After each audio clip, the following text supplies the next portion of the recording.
Thank you, Dekasonic. Thank you, everyone, for joining us at Web3 Investor Day. I'm very pleased to be joined by Pranav Kanade, a friend, and in fact, I'm an investor in his fund. My fund of funds did a day one investment when we started last year with him because I thought he was one of the best in the space. So I'm very pleased to be joined here, and we're going to talk about the altcoin market.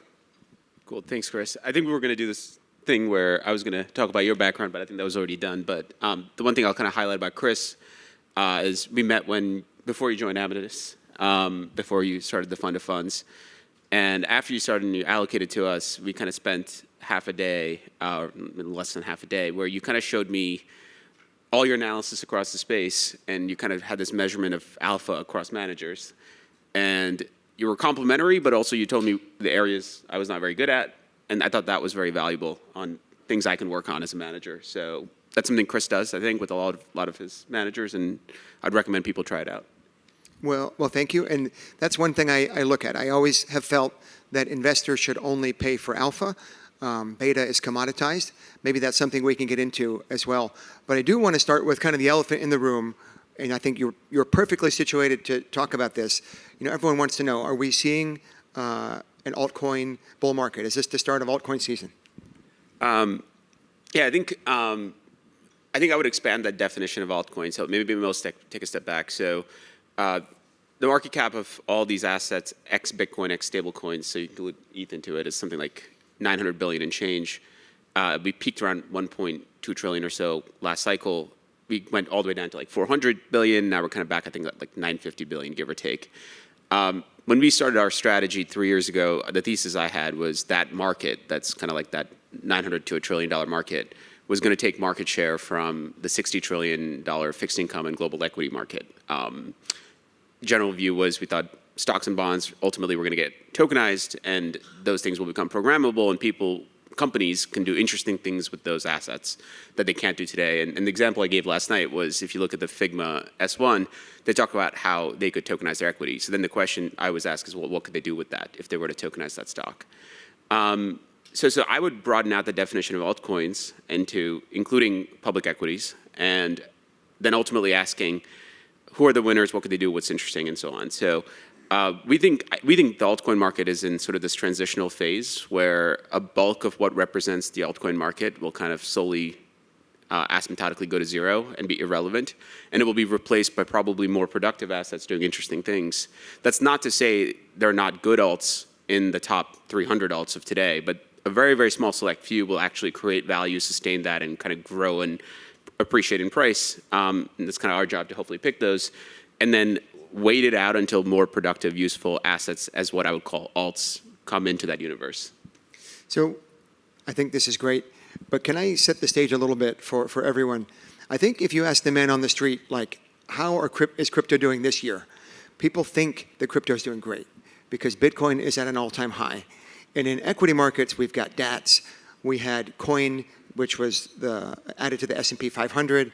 And in June, its first month in the index, it was the best performing stock in the index. And we had Circle IPO that was 25 times oversubscribed. So crypto is certainly having its day. Last week, we got the Genius Act passed, which is great for stablecoins. It's been like a banner year for digital assets and for Bitcoin. But altcoins have really, really struggled. Altcoins are still in a bear market. Ethereum aside, which has probably doubled in the past month or so, everything else is still in negative territory, significantly in negative territory, right? We've got tokens from last cycle that are still down 95%. And in fact, it's been really, really tough for anyone not investing in Bitcoin, right? So altcoins are still very much in a bear market. And I don't know, where does the wall of money come in to see these rally, right? Yeah, so to give that some framing, we started in June of 2022. We have this kind of benchmark that we compare ourselves against, which is the altcoin market. Take the top 100 tokens, put an equal weight on them. How's that done? So since we started the fund, I think Bitcoin's up 4x or close to 4x, and that benchmark is up 35% or something around that. And so it kind of tells you, like, everyone thinks, if Bitcoin goes up 4x, this market should be up multiples of that, except it's a fraction of the return. I think that's partly driven by kind of this structural problem that really came about from the last cycle, and it's kind of this hangover from then, which is some of the VCs that performed the best in the last cycle, distributed a lot of capital, were small in the prior cycle. There was not enough capital for them. They had this great exit in some of these projects and showed this great, theoretical returns and DPI, which then had the entire world over allocate to venture. We thought a lot of capital was deployed into kind of useless stuff at stupid prices. And ultimately, for those VCs to have a return, and then show their existing LPs in those funds that they could justify another fund after, they had to show these like paper gains, and then there's this whole game being played of like launching tokens at inflated values, and then ultimately these tokens go down 90%, right? So I think the market structure is completely broken in like the top 300 alts. This is too much supply and not enough demand. Like that's kind of the simplest way to put it. Now, like the question of like, will all these things get a bid? I would never, I guess never say never, right? So I think, one of the things we're noticing is if you just look at the public equity market, you're seeing spots of like bubbles. I think this crypto treasury thing is like kind of like a bubble. I think a lot of things you're seeing in like the SPACs from the last cycle, like nuclear stocks and quantum computing stocks. You're seeing these bubbles pop up here and there, and at some point, people might have enough of a wealth effect where they want to go at the risk curve, and then they start speculating across alts. But I think the problem, so I'm going down a rabbit hole here, but one of the things we do is, we generally, like my team and I have a view on like the top 300 tokens out there. We kind of looked at all these things. There might be tokens we fundamentally like, we think there might be good businesses. The price and valuation might not make sense, but more importantly, one of the things we always look for is how much supply of that token is coming to market through investor vesting, who is on that cap table, and is that venture fund manager trying to show some DPI because they want to raise a fund in a bull market, which is what all these guys try to do. And when you do that analysis, you almost eliminate a lot of these projects because, like, yes, it might be good things, but the VCs want to show DPI and they're constant sellers of this stuff. Totally. I wish I had the chart, but I think almost one of the most important charts, FalconX has this chart. They show the top 100 tokens with this low float, high FDV that are going to unlock over the next 3 years. And it's about $350 billion. And what I think about this chart, why it's so important, is this is the unlocks that are constantly happening that have to be absorbed by the market. And if you add up your fund and perhaps all the other, long biased token funds, it's something like 20 billion. Add in another turn of retail, 10 billion. Of that 350 billion that needs to be absorbed, maybe there's 35 billion total of capital that might absorb it. So I see this having two different ways. I can either see that these tokens that have large unlocks have to be down 90% to find their clearing price, and or the number of VC funds, 9 out of 10 of them have to lose money on it. Because right now all their TVPIs and MOEX are marked at these unfair valuations. So like when I think about the altcoin market, the first thing I think about is like this low float, high FDV overhang that still hasn't cleared. Still hasn't cleared, but I think this concept, like all the stuff we're talking about, is well understood, right? At least by like the sophisticated pools of capital in the liquid markets, let's just say most liquid managers. Sure. And what's that ultimate, so I would say a lot of that is priced in to some extent. Doesn't mean it can't get worse, but Bitcoin dominance was at 65% before this month. I think it's like low 60s now. That is, to me, some definition of like it's starting to get priced in. Where things are interesting to us is, can we pick tokens that don't have that dynamic, that have sort of productive value, that ultimately can see inflows of capital through a set of like, let's just say, multi-token ETFs in the future? Because a combination of like, this thing is being used, throwing off some cash, reasonable valuation, and there'll be flows into it out from the outside world, I think could be good catalyst to actually have a bigger move on the other side. Yeah. Can we talk a little about fundamentals and intrinsic value for tokens?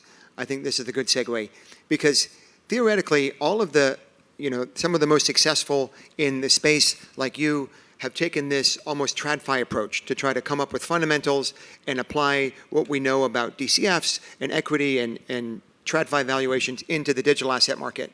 And unfortunately, this hasn't worked. And it hasn't worked because crypto is dominated by narratives. 8 years ago, we had we've just had ICO summer, we had DeFi summer, we had NFTs, and it's always something new. We had AI, then it's off, and now it's back on again. So all of these narratives, to be successful as a crypto trader, it's not actually about fundamentals at all. It's about understanding the narratives. It's almost like being a macro trader. But I think your view is this is changing. Like this year, perhaps, well, I'll let you explain it. Let's talk about revenues and fundamentals. When we started in 2022, we had this belief that tokens are, like, well-designed tokens are really just equities. Like, everyone's too afraid to say that because they don't want to be called a security, but I think hopefully that's changing. So, but we said, look, ultimately the market's going to go there where, like, you know, they're going to end up looking a lot like equities, and you can apply similar valuation frameworks to these things and say, am I buying this at a good price or a bad price? It's taken a lot longer to have that play out, but the other realization we had through that process and using a bunch of these AI tools that you know we're talking about was that one of the biggest drivers of token performance is actually just increasing or decreasing amounts of attention. So is this project going to get more attention in the coming weeks and months, or is it going to get less attention from the marginal buyers, which is retail and not people like me? So we then sort of subscribed to some of these off-the-shelf tools and kind of played around with it and adjusted it for our requirements to use it as really a top of the funnel filter to kind of say, is this token getting increasing amounts of attention day over day over day, and can we identify those early enough to then filter out for them? So I think that's like, for the foreseeable future, that matters a lot. Now, what's interesting though is like everyone's gotten smoked buying alts for the last couple of years, and because here's the thing, you buy an alt, someone's always selling it, which is probably the VCs or the project, and it just keeps going down on you. You're seeing Bitcoin going up in price. So the entire kind of world playing in alts, including retail, has kind of said, well, like token buybacks, right? You get to generate fees, and someone's got to be a buyer for this stuff. So it turns out like that fundamental driver of like, is someone using the product and paying money to use this product? And then is there money being generated, and is that money going back to the token, has become the thing that drives attention. So in a I don't know, backwards way, fundamentals is becoming the thing that drives attention in the current market. I think that's right. And I think for the last 10 years, up until January 20th, when Trump came into office and had this political and regulatory tailwind for crypto, all of the token projects were trying not to be securities. They were trying not to pay out dividends, to pay anything close to being a registered security, an unregistered security. This is why we saw the rise of meme coins. Meme coins was a response to this. These are clearly just lottery tickets. They're as far away from being an unregistered security as you can get. So I'm hoping that this is the inflection point where people really start to care about fundamentals and cash flows, and we can start to use the equity tools that have been tried and true and apply it to token markets. Yeah, like, I mean, you take most of the blue chip DeFi protocols, which I think are pretty good businesses. Like, I always look at them like, why is there a foundation? Why is there a labs entity? What are they all doing? And it's like all trying to like play this thing around, you know, how do we not get sued? You know, I think there's a decent chance the Clarity Act passes in the next few months. The Clarity Act is just a market structure bill. But I think it very clearly lays out to a project, if you want to remain a security, here's kind of the reporting requirements. And as long as you meet these reporting requirements with the SEC, you know, the US exchanges can list you, people can make markets, all these things. But if you want to be a commodity and have the CFTC regulate you, you got to do all these other things. And I hope that most of these projects choose to be securities and do the sort of the reporting stuff and then get liquidity as a result. I think it's kind of idiotic for everyone to try to be a commodity. It doesn't make any sense. So so then that will act as a filter for the market itself, right? There'll be so many projects that are in the top 100 that can't meet either of those things, and will ultimately just lose liquidity. I want to switch gears here, and I want to ask you a hard question here. Imagine, so I think there are a lot of investors, sophisticated investors now. People are really taking digital assets seriously, and a lot of them are coming off of zero. A lot of them have gotten smart and have understood the space, but are still waiting to make their first investment. And a very good starting point is an ETF, is a Bitcoin ETF, right? And if you look at any of the altcoin, any of the funds really, no one has beaten Bitcoin over the past 5 years. Not a single fund that I cover. And I've met now hundreds and hundreds of funds, and it's a very, very hard benchmark, right? And to be honest, my personal opinion is that very few, if any, will beat it over the next 5 years, right? So if I am making an argument for not for your fund particularly, but for any alt fund like yours that's charging performance fees, why should someone go into, a hedge fund-like structure, pay fees for what's probably going to be less than the return of Bitcoin over the next few years? Yeah, and I think that's a very reasonable question. And to be candid, we haven't beaten Bitcoin as well in our fund. I think the way I frame it to people is Bitcoin's trying to be a store of value, digital gold, and it's got its purpose. It's a finished product, and anyone that likes the Bitcoin thesis should just find their own Bitcoin because you can get it in a low-cost ETF. You don't need to pay anyone like $220 to buy that for you. Just figure out what your allocation needs to be, kind of do that yourself. Then there's everything else, which is it's kind of the world I live in, and that's still pretty much a call option. The thing that's getting de-risked and everything else as we speak are stable coins, but then everything beyond that, which is, let's tokenize assets, see if the people that have stables in like the Philippines want to buy tokenized equities from the US, right? There's many elements to this, but I'm just simplifying all this.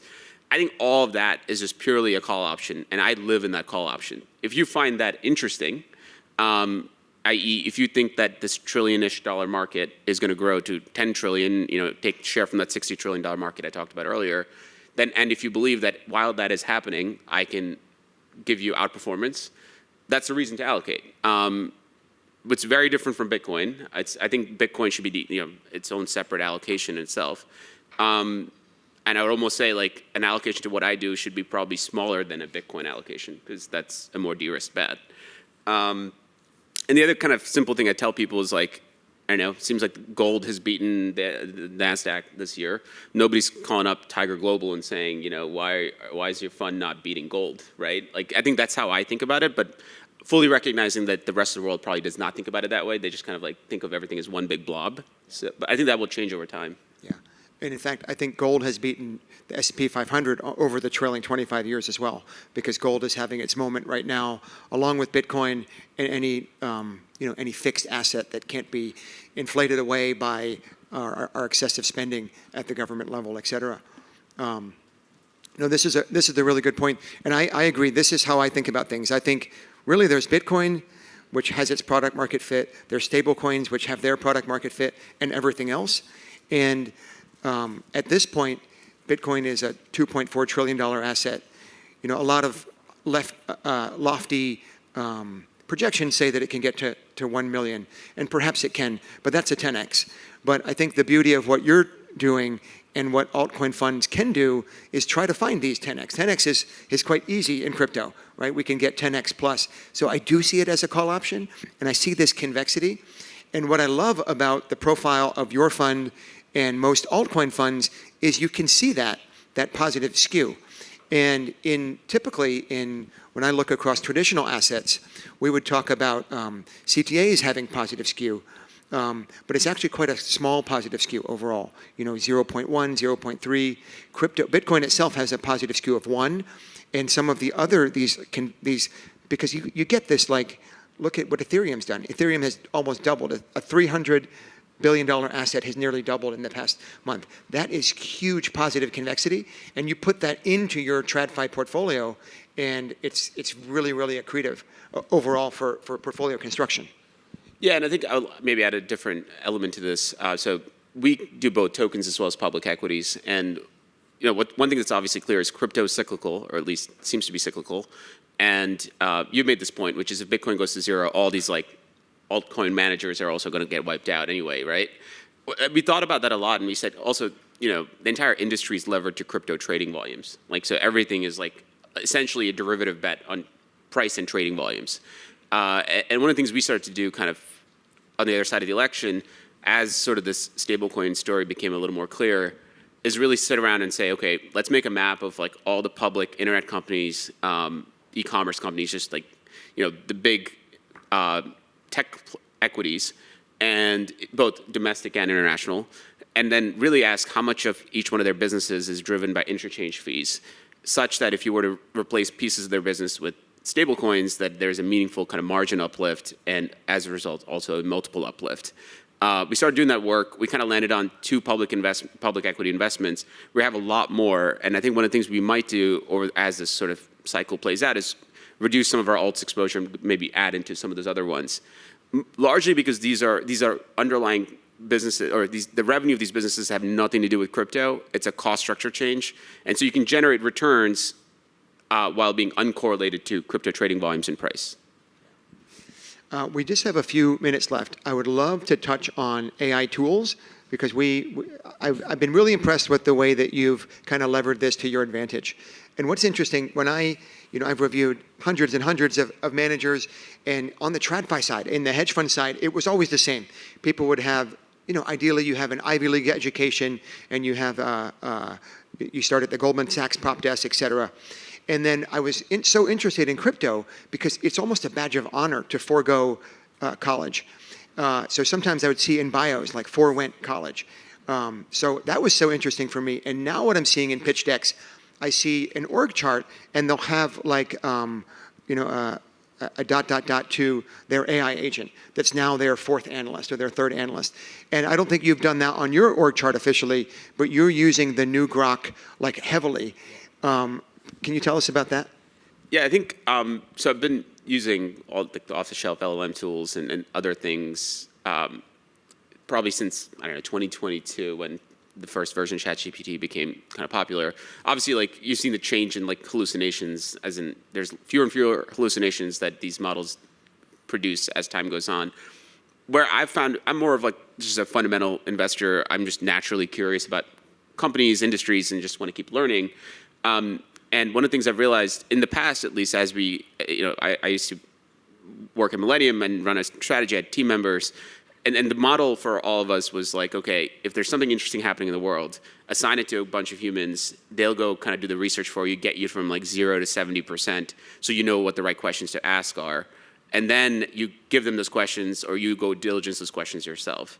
And that cycle time was like weeks and weeks, and you had to kind of rely on this like, and humans have different IQs, and so there's not standardization on like the mistakes they make as they get you to that 70%. So you might end up asking the wrong questions and all these things. One of the realizations I came to, a while ago was that I can get through that 0 to 70 way faster, like within an hour rather than weeks. It's pretty standardized because all these models have a very, we were just talking about this thing where you measure all these models by this thing called Humanities Last Exam, and they'll have like sort of a standardized skill level, so you know that there's no like bias necessarily involved. And then it helps you kind of ask the right questions and kind of just allows you to see your set of options way faster than you normally would to ultimately decide where's my best risk reward. So that's kind of how we're landing on this, which is get through more things so we can sort of say where's my best risk reward at this moment. And just so everyone knows, like you always hear about the prompts being really important. I've been impressed to see at the detailed prompt, Pranav will put in like 800, 1,000 word prompts to get the right output. And I think that's important. So look, my takeaway here is evolve or die. I think it's important at the business level, at the investment level. The alphas of today will be the betas of tomorrow. And that's my conclusion here. So thank you, everyone. And thank you, Pranav.